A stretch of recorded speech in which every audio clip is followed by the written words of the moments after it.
Гласот на Америка на македонски. Преку една деценија вашиот прозорец кон САД.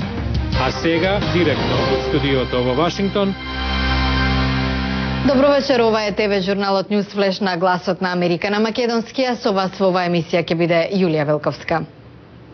Американски дипломатски тим во Јапонија ќе разговара за новата шокантна вест за севернокорејската нуклеарна програма, а во САД продолжуваат главоболките околу неновите безбедносни мерки на аеродромите. Владини лица уверуваат дека мерките ќе бидат, цитираме, минимално инвазивни. Ова се најновите вести. Делегацијата на САД во Јапонија ја предводи Стивен Басфорд, американскиот представник за Северна Кореја. Тој претходно во Јужна Кореја изјави дека е разочаран од, како што ги опиша, провокативните чекори на северот. Кажа дека Соединетите американски држави веќе подолго време се свесни за нуклеарните амбиции на Пјонкјанг и дека ова не треба да се смета за криза. Делегацијата појде во регионот откако американски нуклеарен експерт наводно видел софистициран објект за збогатување на ураниум во Северна Кореја со преку 1000 центрифуги. Следна станица на делегацијата е Кина. Американски представници велат дека се трудат новите безбедносни мерки на аеродромите да ги направат, цитираме, минимално инвазивни.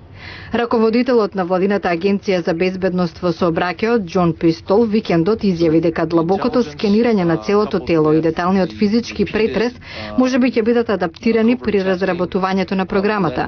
Сепак во интервју во неделата Пистол подвлече дека процедурите се неопходни за да се спречат инциденти како минатогодишниот обид за активирање на експлозив во авион сокриен во долната облека.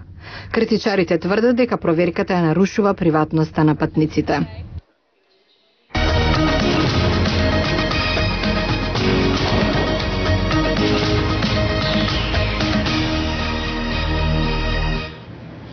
Во Вашингтонскиот клуб Славија синоќа настапија Ферус Мустафов и групата Алпина.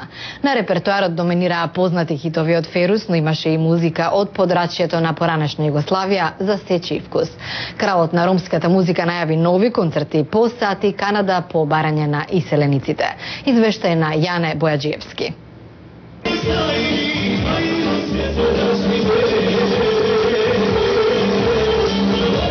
Публиката најмногу се пали кога ја свирам Дада Сали, на шега вели кралот на ромската музика. Свири ора, чочеци, Елено Моме Пајдушко ги има на секојдневното мени на Ферус.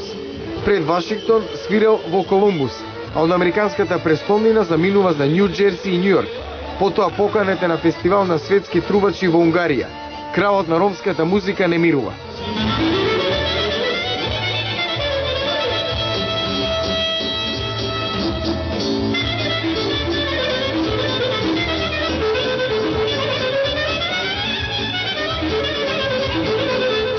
Ова му е трета турнеја по САД. Свири за сечи вкус. Затоа сум славен, се шегува Ферус. Што викаме азбучно од А до Ш свиреме. Ние свиреме и за цигани, и за турци, и за албанци, и за македонци, и за срби, и за бугари, и за грци, за општо народ свиреме музика. А не за неуморната инспирација вели. Па инспирацијата од жени доаѓа најмногу.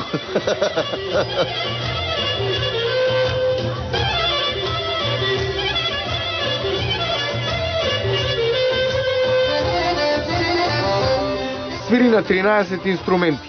Труба, саксофон, гајда, шупелка. Почнал како дете да свири виолина, иако вели дека немал мерак за тој инструмент. По настапот во Вашингтонскиот ресторан Славија, кралот на ромската музика Ферус Мустафов за нова година, според планираното, ќе настапува во Торонто, Канада. Јане Бојаджиевски, Глас на Америка на македонски, Вашингтон. Успешното принудно слетување на реката Хадсон во Њујорк пред речиси 2 години го направи пилотот Челси Сали Саленбергер звезда преку ноќ. Неговата умешност спаси човечки животи, а медиумите го нарекоа херојот од Хадсон. Откако се пензионира, Саленбергер го промовира авиатичарството меѓу младите затоа што опаѓа бројот на заинтересирани за пилотската професија. На 15 јанари 2009 пилотот на US Airways Чесли Саленбергер се најде пред крајниот предизвик за еден авиатичар. Откако авионот со кој управуваше налета на јато птици по полетувањето, моторите откажаа. Сали мораше да донесе одлука и тоа брзо. Имавме само 208 секунди да слетаме некаде. Одлучи да слета на реката Хадсон, среде Њујорк. Брзата реакција спаси човечки животи. На сите во авионот и нивните семејства, настанот им ги промени животите, ако не за секогаш, барем за долг период. Саленбергер во меѓувреме се пензионира и сега раководи со програма за млади пилоти, во време кога опаѓа бројот на заинтересирани поради ситуацијата во авиоиндустријата. Рецесијата и во оваа гранка го зеде данокот. Платите на пилотите и екипажот се намалени и поради жестоката конкуренција од нискобуџетни компании. Се обидуваме да го спречиме негативниот тренд и да го вратим интересот за авиатичарството како можност за рекреација или професионална кариера. Саленбергер се надева дека примерот што тој и екипажот го покажа тој студен ден на реката Хадсон ќе го подгрее интересот за авионската индустрија, што пак ќе овозможи компетентни екипажи да пренесуваат патници до посакуваните дестинации во годините што следат. А утре, дали проблемите со холестеролот ќе станат минато? На пазарот излезе нов лек што според некои експерти е поефикасен од статините. Гледате утре во Newsflash. Утре во Newsflash го крива добриот, го снижува лошиот холестерол. Ветувачки резултати од истражувањето на нов лек. Гледате утре во Newsflash.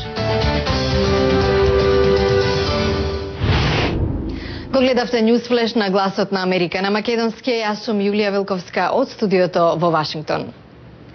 За најнови содржини посетете нашата веб страница glasnaamerika.com. Ви благодарам на вниманието, имајте пријатна вечер.